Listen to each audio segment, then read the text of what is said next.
Hello everyone, कैसे हैं आप सभी लोग। आप सभी का स्वागत है आज के सेशन में। मुझे उम्मीद है कि आप सभी लोगों की पढ़ाई तैयारी बहुत शानदार, बहुत जबरदस्त चल रही होगी। साथ ही साथ पिछले हम लोगों ने जो सेशंस कवर किए हैं, आप लोगों के उसमें जब कमेंट्स आते हैं तो ये देखकर बहुत खुशी मिलती है कि आप लोगों तक बात पहुंच पा रही है। जो टेक्निक्स हम यहाँ पर डिस्कस कर रहे हैं, आप लोग उनको समझ पा रहे हैं, अपने तक पहुंचा पा रहे हैं। इसलिए जब भी आपके मन में कोई भी वीडियो के रिलेटेड कोई क्वेश्चन हो, कोई डाउट हो, या आप जो भी बात मेरे तक पहुंचाना चाहते हैं, तो आप लोगों के लिए कमेंट सेक्शन हमेशा ओपन है। आप लोग वहां पर बिना हिचकिचाए हमेशा जो भी आपके मन की बात है लिख सकते हैं। चलिए आज की शुरुआत करते हैं। प्रॉब्लम नंबर 17 हमारे पास है। बड़ा प्यारा, बड़ा शानदार क्वेश्चन हमारे सामने आप लोग देख पा रहे हैं कि प्रॉब्लम नंबर 17 अगर किसी ऑब्जेक्टिव एग्जाम में पूछा जाएगा तो आप लोगों से इस फॉर्म में बातें पूछी जा सकती हैं, और सब्जेक्टिव एग्जाम में हमारे पास ये कुछ इस फॉर्म में नजर आ सकता है। आप जानते हैं कि अगर आप लोग बात करें नेट एग्जाम की, तो आप लोगों के पास क्वेश्चन ऑब्जेक्टिव आते हैं, साथ ही साथ आपके जो पीएचडी क्वालिफायर्स होते हैं, और कई ऐसे मेरे पास पब्लिक सर्विस कमीशन है जहां पर आप लोगों के एग्जाम जो है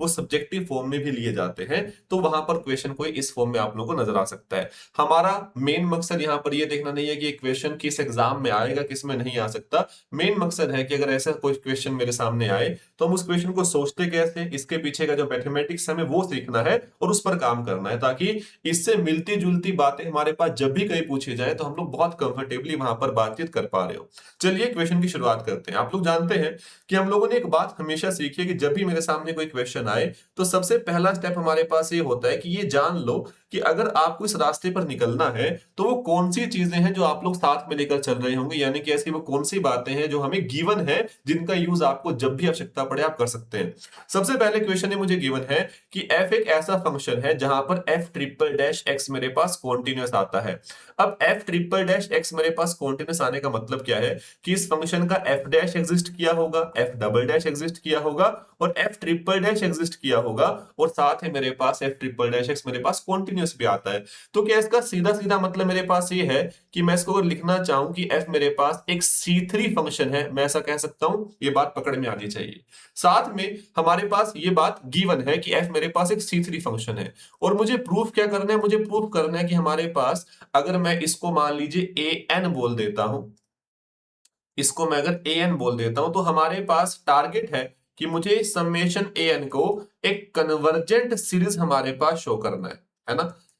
और अगर बात की जाए हमारे पास कि अगर ये क्वेश्चन हमारे पास आता है एक ऑब्जेक्टिव फॉर्म में, तो आपसे पूछ सकते हैं कि इनमें से कौन सा ऑप्शन सच होगा। क्या ये कन्वर्जेंट आएगी, क्या ये डाइवर्जेंट आएगी, क्या ये कंडीशनली कन्वर्जेंट आएगी। यानी कि मेरे पास समेशन an तो कन्वर्जेंट है, बट समेशन मोड an मेरे पास यहां पर कन्वर्जेंट नहीं आएगा। ये ऑप्शन डी कि मेरे पास ये एक एब्सोल्युटली कन्वर्जेंट सीरीज बन रही होगी। तो इस तरीके से हमारे पास क्वेश्चन को फ्रेम कर सकते हैं। बट यहां पर जो हमें मेन बात सीखनी है कि अगर f मेरे पास एक फंक्शन है जो कि C3 फंक्शन है, तो क्या उससे बनने वाली ये जो समेशन an सीरीज है वो हमारे पास कन्वर्जेंट आती है या नहीं आती है, हमें इसके ऊपर बात करनी है। क्वेश्चन फ्रेम कैसे कर दिया जाए उससे हमें कोई फर्क नहीं पड़ता।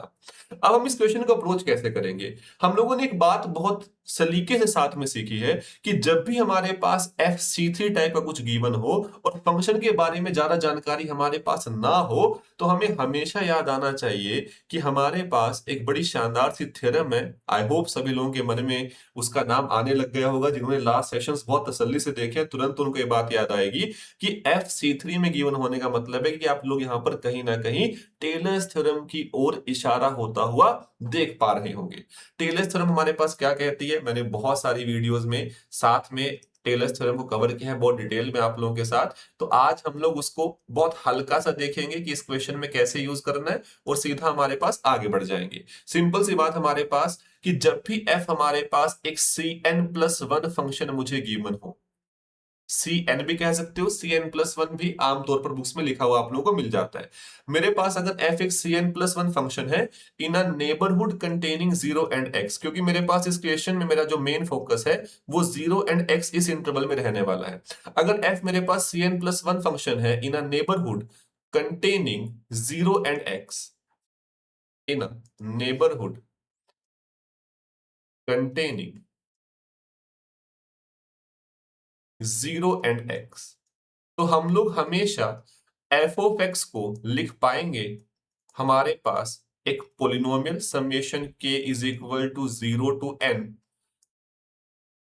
kth derivative at point 0, k factorial, यहाँ पर x माइनस a की पावर k होता था अगर हम लोग a एंड x के बीच में बात कर रहे हैं। यहाँ पर मैंने पॉइंट पहले से 0 ले लिया, यानी x माइनस 0 मेरे पास x ही बन जाएगा, यानी ये x की पावर k प्लस मेरे पास यहाँ पर एक रिमाइंडर टर्म मेरे पास आती है, और रिमाइंडर टर्म मेरे पास क्या बनती है, रिमाइंडर टर्म मेरे पास कुछ और नहीं, ये मेरे पास बनेगा n+1 derivative at some point xi x raise to power n+1 by n+1 का फैक्टोरियल। याद रखिएगा, मैथमेटिक्स की अक्सर किताबों में ऐसे सिंबल्स यूज किए जाते हैं जाइद है सिंबल, जो कि आप लोगों को देखने में कई बार परेशान कर देते हैं। आप लोग यहाँ पर किसी भी सिंबल का यूज कर सकते हैं, आप इसको मान लीजिए टी बोल लीजिए, एम बोल लीजिए, स्माइली बोल लीजिए, उसमें परेशानी कोई नहीं है। और यहाँ पर ध्यान रखिएगा, ये जाई मेरे पास क्या है, जाई मेरे पास 0 एंड x के बीच में लाई करता है, ये मेरे पास टेलर्स थ्योरम आ जाएगी, है ना, with Lagrange form of remainder. अब मेरे पास यहां पर मुझे क्या गिवन है कि f मेरे पास एक C3 फंक्शन है, यानी मेरे पास n+1 कितना है, 3 है, n मेरे पास यहां पर 2 है, यानी कि अगर मैं टेलर्स थ्योरम यहां पर यूज करता हूं तो ये क्या बन जाएगा, f of x equal to, मुझे गिवन है कि f मेरे पास C3 फंक्शन है, बाय यूजिंग टेलर्स थ्योरम मैं लिख पाऊंगा f of x is equal to summation k is equal to 0 to 2, बिल्कुल एग्जैक्ट जैसा लिखा हुआ है उसी फॉर्म में चलेंगे, f k 0 by k factorial x की power k plus remainder term क्या आएगी मेरे पास, fn+1 यानी f third derivative at point xi x to the power n+1, n+1 मेरे पास मुझे पता है कि 3 है, डिवाइडेड बाय 3 अपने पास यहाँ पर फैक्टोरियल यानी कि 6 बन जाएगा, और जाई मेरे पास यहाँ पर लाई कर रहा होगा बिटवीन 0 एंड x। सेम हम लोगों ने यहाँ पर कुछ और नहीं, हमारी जो टेलर्स थ्योरम है उसका यूज कर लिया। इसको एक्सपेंड करके लिखना चाहे क्या, k इक्वल टू 0 का मतलब क्या है, मेरे पास फंक्शन की वैल्यू एट पॉइंट 0, 0 फैक्टोरियल मेरे पास 1 होता है और x की पावर 0 मेरे पास 1 बनता है, plus f dash 0 by 1 factorial into x की पावर 1 मेरे पास ऐसा कुछ नजर आएगा, प्लस मेरे पास f double dash 0 by 2 factorial into x square, और लास्ट में f third derivative at point xi by 6 into x cube मेरे पास बन गया। यानी कि मुझे एक बात नजर आई कि अगर मेरे पास मैं सिर्फ यहां तक की इंफॉर्मेशन के बारे में बात करूं कि f मेरे पास अगर एक फंक्शन गिवन है, ये जो C3 फंक्शन है, तो वहां पर अगर मुझे बात करनी है किसी पॉइंट x के बारे में जो कि कंटेन्ड है किसी इंटरवल में क्लोज -1 से 1 में, मुझे पता है कि हम लोग यहीं पर बात कर रहे हैं,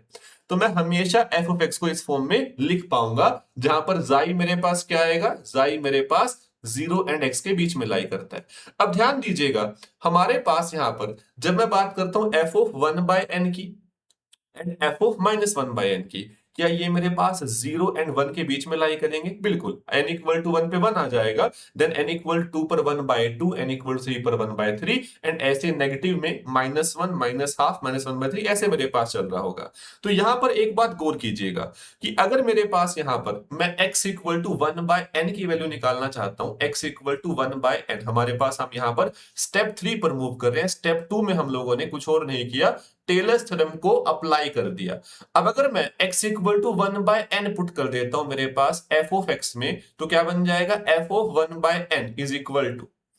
f of 0 plus f dash 0 into x था, यानी f dash 0 into 1 by n बन जाएगा, plus f double dash 0 by 2 factorial into x square था तो 1 बाय n स्क्वेयर बन जाएगा, प्लस मेरे पास f ट्रिपल डैश 0 बाय 6 मेरे पास है, f ट्रिपल डैश, यहां पर जब हम लोग बात कर रहे हैं xi n की। अब यहां पर एक बात ध्यान से देखिएगा, हम लोगों ने यहां पर xi के बारे में बात की कि जब भी कोई आप x लेकर आ रहे होंगे तो यहां पर आप लोगों को बेसिकली एक xi मिलेगा बिटवीन 0 एंड x, ठीक है। अब यहां पर एक बात गौर कीजिएगा, अगर मैं x को 1 बाय n पुट कर रहा हूं, यानी आप x को एक बार 1 पुट करेंगे तो आपको एक xi 1 मिलेगा, जब आप x को 1 बाय 2 पुट करोगे तो आपको एक xi 2 मिल रहा होगा, जब आप लोग x को 1 बाय 3 पुट करोगे आपको xi 3 मिल रहा होगा। इस तरीके से मेरे पास आप जैसे जैसे n बदलोगे तो आपको 0 एंड x के बीच में वहां पर एक xi मिल रहा होगा, तो मैं उसको यहां पर रिप्रेजेंट कर दे रहा हूं, मान लो xi अपने पास यूज कर लीजिए xi n, या यूज कर लीजिए मान लीजिए अल्फा n, मेरे पास f triple dash alpha n by मेरे पास 6 into x cube, x cube क्या है मेरे पास, ये 1 बाय n क्यूब है, हमने सिंपल सा काम किया, x को 1/n पुट किया मेरे पास, यानी जब मेरे पास x इक्वल टू 1 के लिए यूज करोगे आपको अल्फा 1 मिलेगा by using Taylor's theorem. x equal to 1/2 के लिए आपने टेलर्स थ्योरम का यूज किया, 1/3 के लिए, 1/4 के लिए, उसके कोरस्पॉन्डिंग आपको यहाँ पर अल्फा n मिल रहे होंगे। और ये अल्फा n मेरे पास कुछ और नहीं, ओपन 0 से 1/n में बैठे होंगे, है ना। जो मेरे पास x बनेगा तो 0 से x में ही मेरे पास मेरा जो अल्फा है ना उसे बैठना होगा, सिंपल कहानी। सेम काम आप करेंगे जब मेरे पास x equal to 1 minus n put करेंगे, x इक्वल टू -1/n में f ऑफ -1/n मेरे पास कुछ और नहीं, ध्यान से देखिएगा, f of 0 plus f dash 0 into -1/n plus f double dash 0/2 factorial into 1/n square ही बन जाएगा, plus f triple dash by 6 -1/n³। अब जब आप यहां पर x इक्वल टू -1 पुट करेंगे, टेलर्स थ्योरम के अकॉर्डिंग आपको एक बीटा 1 मिल रहा होगा यहां पर, है ना। जब आप लोग यहां पर पुट कर रहे होंगे आप लोगों का x इक्वल टू -1/2, तो आप लोगों को उसी तरीके से यहां पर टेलर्स थ्योरम में से कोई ना कोई बीटा 2 मिल रहा होगा, है ना। यानी कि हमारे पास यहां पर ध्यान दीजिएगा, यहां पर बीटा 1, बीटा 2, बीटा n मुझे मिल रहे होंगे, जहां पर बीटा n कहां पर है, बीटा n मेरे पास कुछ और नहीं -1/n से 0 में लाई कर रहा होगा। किसी को डाउट आया हो तो यहां पर बात समझिएगा, हम लोग टेलर्स थ्योरम किसी भी अपने पास नेबरहुड जो कंटेन करती हो 0 एंड x उसका यूज करके डिफाइन कर सकते हैं। अब यहां पर ये जो आप लोगों का x बेसिकली आप इसको नेगेटिव में भी लेके जा सकते हैं, आपका फंक्शन अगर वहां पर डिफाइंड है। टेलर्स थ्योरम का जनरल फॉर्म लोगों ने पढ़ रखा है, उसमें कोई दिक्कत यहां पर नहीं आती है। अब यहां पर अगर मैं टेलर्स थ्योरम को यहां तक लगा पा रहा हूं, आई होप आप लोग यहां तक साथ हैं। अगर यहां तक किसी को कोई भी दिक्कत परेशानी आती है तो एक बार वीडियो को शुरुआत से यहां तक दोबारा देख सकते हैं। हम लोगों ने कुछ भी नहीं किया, हम लोगों को FC3 गिवन था, मैंने यूज किया टेलर्स थ्योरम का। टेलर्स थ्योरम का यूज करते मुझे एक बात नजर आई कि हमारे पास यहां पर x equal to 1/n and x equal to -1/n पर मुझे फंक्शन की वैल्यूज की आवश्यकता है, तो हम लोग यहां पर सीधा f of 1/n f of -1/n निकाल लेते हैं। हमारे पास क्वेश्चन में मुझे f of 1/n and f of -1/n के डिफरेंस की आवश्यकता है, तो ध्यान दीजिएगा, जब हम लोग इसका डिफरेंस ले रहे होंगे f of 1/n minus f of -1/n, तो मेरे पास कुछ ऐसी टर्म्स होंगी जो कि यहां पर कैंसल आउट हो जा रही होंगी। वो कौन सी टर्म है, f ऑफ 0 आप देख पाएंगे, यहां पर f ऑफ 0 अपने पास पॉजिटिव में है, प्लस है, जब माइनस करेंगे यहां पर ये भी पॉजिटिव में था पहले, तो मेरे पास ये कैंसिल हो जाएगा, सिंपल कहानी। देन हमारे पास यहां पर f डैश 0 1/n है, f डैश 0 -1/n है, जब आप बेसिकली सब्ट्रैक्ट करेंगे तो ये प्लस का बन जाएगा, और यहां पर twice of f dash 0 into 1/n आता हुआ नजर आएगा। f डबल डैश 0 मेरे पास by 2 factorial into 1/n square, ये टर्म कैंसिल हो जाएगी, और लास्ट टर्म मेरे पास यहां पर साथ में बचेगी क्या, ये मेरे पास बन रहा होगा प्लस में 1/6, है ना, अपने पास n³ f triple dash alpha n plus f triple dash beta n, जहां पर अल्फा एन बीटा एन मेरे पास कहां से आते हैं, अल्फा एन 0 से 1/n में है, बीटा एन मेरे पास -1/n से 0 में है। अगर आप ध्यान से देखना चाहें तो आप यहां पर इसको लूजली ऐसा भी लिख सकते हैं, कोई दिक्कत नहीं है, कि अल्फा एन बीटा एन मेरे पास क्लोज इंटरवल -1 से 1 के बीच में बैठे होंगे। हमें यहां पर ये लिखने में कोई दिक्कत नहीं है, चाहे तो आप लोग यहां पर भी अल्फा एन को थोड़ा समझने के लिए हमने यहां पर बेटर अंडरस्टैंडिंग के लिए इसको लिखा, आप यहां पर भी अल्फा एन को क्लोज -1 से 1 में एंड बीटा एन को क्लोज -1 से 1 में लिख सकते थे, इसमें कोई दिक्कत वाली बात नहीं है, ये यहीं पर तो बैठे होंगे, है ना। अगर मान लो अल्फा 1 मेरे पास अल्फा 2 मेरे पास 0 से हाफ में है, तो -1 से 1 के बीच में भी है, उसमें कोई दिक्कत नहीं है। अब हमारे पास यहां तक की फॉर्म आ गई, बट क्वेश्चन में क्या गिवन है, n times f of 1/n minus f of -1/n, कोई दिक्कत नहीं है हमारे पास, हम यहां पर n टाइम्स भी कर लेते हैं। इसको अगर हम लोग यहां पर n टाइम्स कर देंगे तो n टाइम्स करने के बाद यहां पर ये जो n है ये कैंसिल हो जाएगा, यहां पर जो मेरे पास n³ था इसका n स्क्वायर बन जाएगा, यानी कि हमारे पास जो टर्म निकल कर आई n times f of 1/n minus f of -1/n, right hand side है मेरे पास बना था twice of F dash zero, तो क्यों ना मैं इसको लेफ्ट हैंड साइड ले आऊं। और आप लोग देख पाएंगे जैसे ही आप इसको लेफ्ट हैंड साइड लेकर आए, आप लोगों को जो समेशन an चाहिए था इनिशियली, ये उस फॉर्म में बन गया। यानी ये एक हिंट है कि आप लोग बिल्कुल सही दिशा में अपना जो सोल्यूशन है वो लेकर जा रहे हैं, कि जो रिक्वायरमेंट थी वो हमारे पास यहां पर हमें बनती हुई नजर आई। अब मेरे पास ये क्या बन गया, इज इक्वल टू 1/6n² मेरे पास into f triple dash alpha N plus F triple dash beta n, जहां पर अल्फा एन बीटा एन मेरे पास क्लोज इंटरवल -1 से 1 में बैठे हुए। अब ये जानकर खुशी हुई कि हमारे पास जो टर्म मुझे लेफ्ट में चाहिए थी हमारे पास वो बन चुकी है, और उसकी मेरे पास जो वैल्यू है इस एक्सप्रेशन की फॉर्म में आ रही है कि वो 1/6n² plus F triple dash alpha N plus F triple dash beta N के बराबर आएगी, जहां पर अल्फा एन बीटा एन -1 से 1 में आते हैं। पर जैसे ही एक बच्चा यहां पर पहुंचा तो उसको थोड़ी परेशानी और होने लगी कि सर पहले तो चलो मुझे फंक्शन f नजर आ रहा था, वैल्यूज थी n इक्वल टू 1 पुट करेंगे f ऑफ 1 बनेगा इस तरीके से, बट अब तो हमारे पास एक और जनरल फॉर्म में चला गया। अब तो देखने में से और परेशानी हो रही है।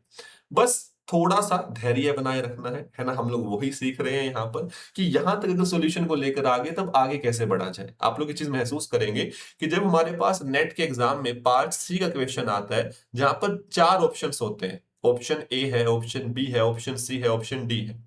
इन चारों ऑप्शंस में से हो सकता है कि मेरे पास कोई एक ऑप्शन ठीक हो, कोई 2 ऑप्शन ठीक हो, कोई 3 ऑप्शन ठीक हो या 4 ऑप्शन ठीक हो, वहां पर ये पॉसिबिलिटीज बनती हैं। तो कई बार हमारी एक हैबिट बन चुकी होती है कि हम लोग क्वेश्चन को बड़े ध्यान से सोल्व करते हैं पार्ट ए तक, पार्ट बी तक, बट हल्का हल्का फोकस पार्ट सी तक जाने तक हमारा कम हो जाता है। एंड पार्ट सी करने तक हमारा फोकस कम हुआ, साथ में पार्ट डी तक तो हमारा मोटिवेशन उस क्वेश्चन को लेकर थोड़ा सा और कम हो जाता है। इसलिए हमें कई बार ये दिक्कत आ रही होती है कि हम लोगों ने कोई एक ऑप्शन ठीक लगा दिया या कोई एक ऑप्शन कम लगा दिया, ऐसी समस्या में रहती है। ध्यान दीजिएगा, हमेशा क्वेश्चन को शुरुआत से लास्ट तक बिल्कुल पकड़ कर चलना है, कहीं पर भी हमें भटकना नहीं है, ठीक है। थोड़ा सा यहां पर उस चीज को आप लोग अब आजमा कर देख रहे होंगे कि क्वेश्चंस में जब हम लोग सॉल्यूशन कर रहे होते हैं तो धैर्य बहुत आवश्यक है। आपको लास्ट तक क्वेश्चन के साथ बने रहना होता है, कहां पहुंचना था, क्या क्या दिया हुआ है और कहां तक पहुंच गए हैं, इन बातों का ध्यान रखना है। अब मैं यहां तक तो पहुंच गया, बट अब मुझे बात करनी है कि ये सीरीज कन्वर्जेंट आएगी या डाइवर्जेंट आएगी। हमें बेसिकली यहां पर शो ही करना है कि कन्वर्जेंट आएगी अगर सब्जेक्टिव क्वेश्चन है। अब यहां पर एक बात ध्यान से देखिएगा कि जब मैं बात कर रहा हूं मेरे फंक्शन की, मेरा फंक्शन f क्लोज -1 से 1 पर बेसिकली डिफाइंड है, तो f ट्रिपल डैश की जो डोमेन आएगी वो भी क्या आएगी, क्लोज -1 से 1। अगर मैं f ट्रिपल डैश को बेसिकली देख रहा हूं और इस फंक्शन की अगर मैं बेसिकली इस फंक्शन को यूज कर कर मैं क्लोज इंटरवल -1 से 1 के बारे में बात करूं तो इसकी इमेज निकालता हूं, तो आप लोग जानते हैं कि अगर एक फंक्शन मेरे पास कॉन्टिन्यूअस होता है तो कॉन्टिन्यूअस फंक्शन के अंदर कॉम्पैक्ट सेट की इमेज हमेशा मेरे पास कॉम्पैक्ट आती है। क्या बात सभी लोगों को याद है? कॉम्पैक्ट सेट की इमेज मेरे पास हमेशा कॉम्पैक्ट आती है। यानी मेरे पास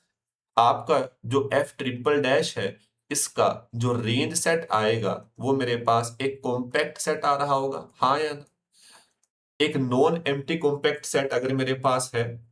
तो वहां पर आप ये देख पाएंगे कि वो मेरे पास क्लोज्ड है, मेरे पास वो बाउंडेड है। यानी कि मेरे पास आपका जो एफ ट्रिपल डैश फंक्शन आता है वो एक बाउंडेड फंक्शन आता है। अब अगर ये फंक्शन मेरे पास बाउंडेड आता है तो इसका मतलब क्या है कि एक ऐसा let us say capital M positive real number exist करेगा सच दैट कि मैं कोई भी एक्स अगर लेकर आता हूं क्लोज इंटरवल -1 से 1 में, तो एफ ट्रिपल डैश एक्स मेरे पास हमेशा less than equal to capital M रहने वाला है for every X in close interval -1 से 1। आप लोग देख पा रहे हैं कि यहां पर फंक्शन की कॉन्टिन्यूटी का यूज हुआ। कितना शानदार क्वेश्चन है। हम लोगों ने शुरुआत में एफ के C3 होने का यूज किया,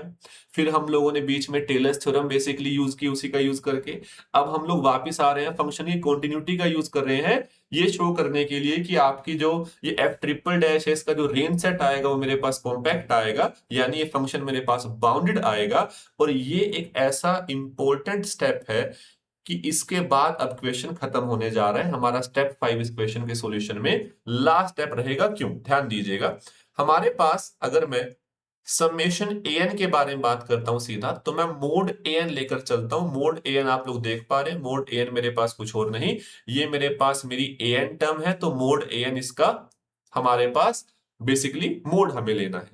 मोड an मेरे पास कुछ और नहीं, मोड ऑफ दिस टर्म आने वाला है, यानी मोड an जब भी आप देख रहे होंगे, मोड an मेरे पास बन जाएगा 1/6n²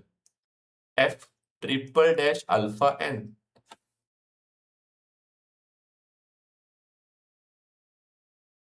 मोड an मेरे पास कुछ और नहीं, 1/6n² f triple dash alpha n plus f triple dash beta n मेरे पास बन जाएगा। यूज कर लेते हैं हमारी बेसिक ट्रायंगल इनइक्वालिटी, ये मेरे पास 1/6n² mode of f triple dash alpha n plus mode of f triple dash beta n के बराबर अपने पास से छोटा है बराबर आ रहा होगा, है ना। अब यहां पर एक बात ध्यान देने वाली बनती है, अल्फा एंड बीटा एन कहां से आए थे। अब आप लोगों को याद आएगा ये क्लोज -1 से 1 में थे, और मेरे पास मैं जानता हूं कि जब भी मेरे पास एफ ट्रिपल डैश के अंदर कोई भी इनपुट क्लोज -1 से 1 में आता है, तो उसकी जो वैल्यू है वो हमेशा कैपिटल एम से छोटी या बराबर रहती है, यानी कि ये further less than equal to capital M, ये भी मेरे पास कैपिटल एम बाय 6n² होगा, यानी twice of capital M by 6n² बनेगा, यानी मेरे पास m/3n² मेरे पास बन रहा होगा। तो ध्यान दीजिएगा कि मेरे पास जो मोड an है, this mod an is less than equal to m/3n²। मेरे पास क्या बात पकड़ में आई सभी लोगों को। फॉर एवरी n मेरे पास ये अपने पास होल्ड कर रहा होगा। और हम लोग जानते हैं, हम लोगों ने सीरीज ऑफ रियल नंबर्स में एक टेस्ट सीखा हुआ जिसे हम लोग कहते हैं पी सीरीज टेस्ट, कि समेशन 1/n की पावर p, मेरे पास ये जो सीरीज आती है ये सीरीज कन्वर्जेंट आती है अगर मेरे पास p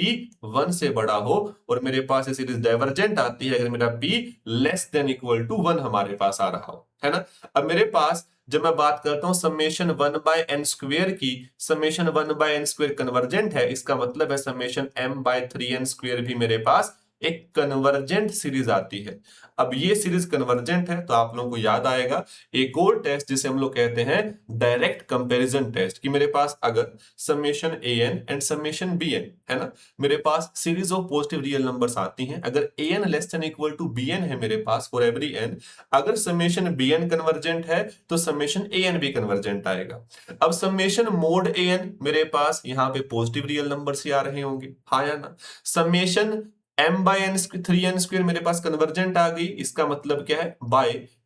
comparison test summation mod an मेरे पास कन्वर्जेंट आएगा, यानी आप कह सकते हैं कि समेशन an मेरे पास एब्सोल्युटली कन्वर्जेंट आएगी, और एब्सोल्युटली कन्वर्जेंट आती है सीरीज तो समेशन an मेरे पास पक्का कन्वर्जेंट बन रहा होगा। और यहां पर हमारा प्रूफ खत्म होता है। ध्यान दीजिएगा, हमारे पास इसका प्रूफ हम लोगों ने यहां पर कर लिया, कन्वर्जेंट आती है। यहां पर क्या बात आएगी, क्या ये कन्वर्जेंट आती है, हाँ ये कन्वर्जेंट है। क्या ये डाइवर्जेंट आती है, नहीं ये डाइवर्जेंट नहीं आती है। ऑप्शन सी कहता है कि ये तो मेरे पास कंडीशनली कन्वर्जेंट आएगी, नहीं ये मेरे पास एब्सोल्युटली कन्वर्जेंट आएगी। एंड ऑप्शन डी है यहाँ पर एब्सोल्युटली कन्वर्जेंट, यानी कि यहाँ पर option A and option D सही आते हुए नजर आते हैं। इस क्वेश्चन से सीखने वाली बातें क्या बनती हैं, आई होप आप लोगों ने पकड़ा होगा कैसे हम लोगों ने शुरुआत में हिंट पकड़ा और यूज किया टेलर्स थ्योरम का, कैसे हम लोगों ने यहाँ पर यूज किया हमारे बेसिकली फंक्शन के बारे में हमने बात की, कॉम्पैक्टनेस के बारे में, कॉन्टिन्यूस के बारे में, और लास्ट में हम लोग कैसे यहां पर पहुंच पाए डायरेक्ट कंपैरिजन टेस्ट का यूज करके हमारी समेशन an को कन्वर्जेंट शो करने के लिए। उम्मीद है कि आप लोगों को यहां तक की बातें बहुत अच्छे से क्लियर होती हैं। हम लोग हमारे नेक्स्ट सेशन में फिर से कुछ बड़े शानदार क्वेश्चन डिस्कस कर रहे होंगे। ये क्वेश्चन आप लोग कैसा लगा मुझे बताते हो जाइएगा, क्या आप लोगों के क्वेश्चन क्लियर होता है, क्या तसल्ली से बात आप लोगों तक पहुंच पाती है, या कोई भी मन में डाउट है, कोई भी क्वेश्चन है तो आप लोग यहाँ पर बिल्कुल पूछ सकते हैं। चलिए मिलते हैं नेक्स्ट सेशन में। आज के लिए अभी के लिए वीडियो को यहीं पर समाप्त करते हैं। बहुत बहुत धन्यवाद, थैंक यू सो मच।